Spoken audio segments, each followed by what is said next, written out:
Okay, so this is my continuation of um, Naruto 687 reviewed slash discussion.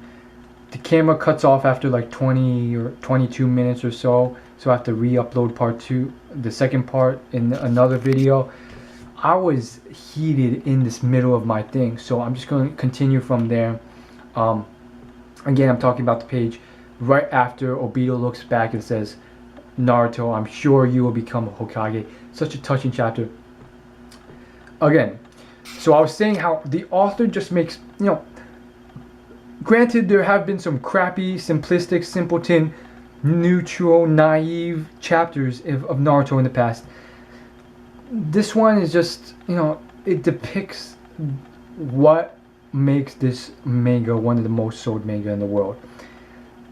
These little details that just make it really good. The author, I just feel like he is a master of drawing facial expressions and expressing emotion, like a very complex mix of a bag of emotions properly in the facial expression.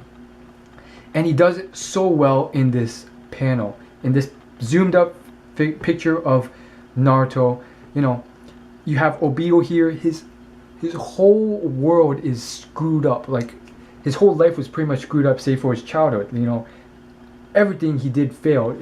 He had no friends, family, allies. He was a traitor. He did a lot of bad stuff. The guy he worked for ended up deceiving him, and now he's dying. And after all that, rather than being, angry at the world or saying like I deserve a better life or anything like that, he's just like, this is what I deserve for my sins, and the love of his life is lost and so forth. It's just so aggravating. This guy has such a depressing life. And then he says to Naruto, thank you. Of all the things you could say, he's like, thank you, Naruto, for all, yada yada yada. And he's like, I'm sure you will become Hokage, implying so much stuff. I'm sure you'll beat Kaguya. I'm sure you'll figure out how to create peace. And then he bursts into splinters. And so this was the time before I read the whole afterlife thing. It's like, okay, that's a cop-out. Now they just painted that afterlife thing so that Obito can live a happy ending. And I guess that's fine and dandy, but it sort of detracts from the whole thing. It's somewhat unrealistic in real life. We don't know if that's true or not. And it was the whole afterlife thing where they return to youthful 11-year-old forms and Rin's there too. Kind of unrealistic and too simpleton and naive and fantasy-like. But if it is true, I'm glad Obito's there, because I mean, this ending just, if it didn't have the afterlife, I would have had a completely different emotional reaction from this ending. I would just been like, why? And then I've been like, Naruto, how could you do this? And Naruto, like, I would have felt a lot more emotional spike towards Naruto. I'm like, he must be so pissed right now. But now it's like, with the afterlife, it's like, okay, Obito finally got what he wanted. So Naruto, you don't have to be so pissed. But, at this point, I was like, holy freaking crap. What the heck is going on? And so, again, back to the facial expression, I just feel like it just embodies, and a lot of you guys might just be like, it doesn't, but it does. It embodies the whole mix of emotions Naruto's feeling. He's not gonna cry because he's a big man, he's a grown man, but at the same time, he realizes all the pain and struggling that Obito's gone through, and he realizes that he can't save this guy. And there's like splinters on his face, and all Naruto can say is, yeah, like, don't worry, I won't fail you. I'm gonna do this for you and for everyone else. I'm gonna beat this guy. And he's just like, yeah, I'm gonna become Hokage one day, in that one statement. And then, like, you see Obito shards and splinters just flying everywhere on his face.